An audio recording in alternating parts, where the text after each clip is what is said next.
கிறிஸ்துவுக்குள் அன்பான கர்த்தருடைய பிள்ளைகளே, இன்றைய வேத வசனமும் ஜெபமும் எசேக்கியேல் தீர்க்கதரிசியின் புஸ்தகம் 14ஆம் அதிகாரம் 13ஆம் வசனம். மனுபுத்திரனே, ஒரு தேசம் எனக்கு விரோதமாய் துரோகம் பண்ணி கொண்டே இருந்து பாவம் செய்தால் நான் அதற்கு விரோதமாக என் கையை நீட்டி அதில் அப்பம் என்னும் ஆதரவுகோலை முறித்து அதில் பஞ்சத்தை அனுப்பி மனுஷரையும் மிருகங்களையும் அதில் இராதபடிக்கு நாசம் பண்ணுவேன் என்று சொல்லுகிறார். என் அன்பு கர்த்தருடைய பிள்ளைகளே, நம்ம எப்பவுமே வேதத்திலிருந்து எதிர்பார்க்கிற ஒரு பெரிய விஷயம் என்னன்னு சொன்னா, நல்ல வார்த்தைகளை எதிர்பார்க்கிறோம். ஆசீர்வதிப்பேன், தப்பு கிடையாது. கண்டிப்பாக நாம் ஆசீர்வதிக்கப்பட வேண்டும். ஆசீர்வதிக்கப்பட வேண்டும் என்றால் அதுக்கு என்ன செய்ய வேண்டும் என்பதை வேதம் நமக்கு சொல்லிக்கொண்டே இருக்கிறது. இதில் ஆண்டவருடைய மன பாரத்தை ஒரு தீர்க்கதரிசி மூலமாய் கர்த்தர் நமக்கு வெளிப்படுத்துகிறார். மனுபுத்திரனே, கர்த்தரை அறிந்த ஜனமே, கர்த்தருக்கு விரோதமாய் துரோகம் பண்ணி கொண்டே இருந்து, துரோகம் பண்ணி அதை விட்டு மனம் திரும்பினா மாற்றம் ஆசீர்வதிச்சிருவார்.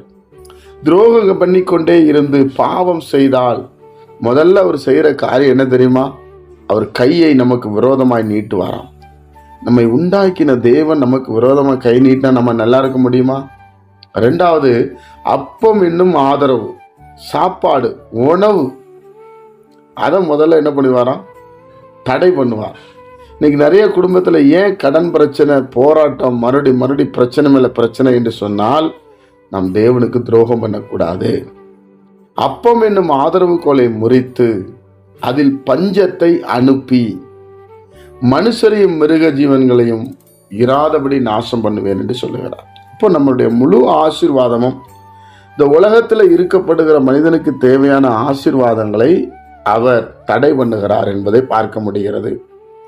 கர்த்தர் தான் சொல்றார், தேவனுடைய பிள்ளைகளுக்கு சொல்லுகிறார். நம்ம ஆண்டவர் இப்படிப்பட்டவர். நம்ம ஆண்டவருக்கு துரோகம் பண்ணி கொண்டே இருந்து ஒரு முறை செஞ்சோம் விட்டுட்டோம் என்று சொன்னால் அதில் மன்னிப்பு இருக்கிறது. மனஸ்தாபப்பட்டோம் என்று சொன்னால் மன்னிப்பு இருக்கிறது. இல்லைன்றால் ஒரு தேவைக்காக நான் இந்த காரியத்தை செய்தேன் என்றால் மன்னிப்பு இருக்கிறது. துணிகரமாய் செய்யக்கூடிய சில காரியங்கள். அப்போ தேவனுடைய பிள்ளைகளே, அப்போ யாரு ஜோமுன்னாலும் நான் கேட்க மாட்டேன்னு சொல்லி கீழே வசனத்தில் இருக்கிறார். நோவா, தானியேல், யோபு என்று சொல்லுகிறார்.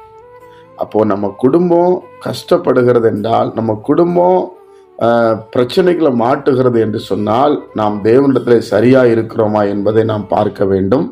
அப்படி பார்த்தால் நாம் இடறுவதில்லை. நீங்களும் நானும் அப்படி பார்த்து, தேசம் என்றால் நம்ம குடும்பம் நினைத்து கொள்ளுங்க. குடும்பத்தில் தேவனுக்கு பிரியமில்லாத எதையும் செய்யாம தேவனை பிரியப்படுத்தி செய்யுங்க. கர்த்தர் நம்மை ஆசீர்வதிப்பார். ஜெபிப்போம். பரிசுத்த பிதாவே, உம்முடைய குமாரன் இயேசு கிறிஸ்துவின் நாமத்தில் நாங்கள் வருகிறோம். இந்த நாளை நீர் எங்களுக்கு ஆசீர்வதித்து தாரும். உம்முடைய வசனத்தின்படி வாழ எங்களை அர்ப்பணிக்கிற ஐயா. ஏசப்பா, உங்களுக்கு துரோகம் பண்ணக்கூடாது சுவாமி. உண்மையே ஆராதிச்சு உண்மையே மகிமைப்படுத்த நீர் கிருபை செய்வீராக. குற்றங்கள் குறைகளை மன்னியும், எங்கள் பாவங்களை மன்னியும், எங்கள் மீறுதல்களை மன்னியும். உமக்கு நேராக எங்களை திருப்பும். இந்த நாளில் நாங்கள் எடுக்கிற எல்லா முயற்சிகளை வாய்க்க பண்ணோம். இயேசு கிறிஸ்துவின் மூலம் இந்த ஜெபிக்கிற நல்ல பிதாவே, ஆமென்.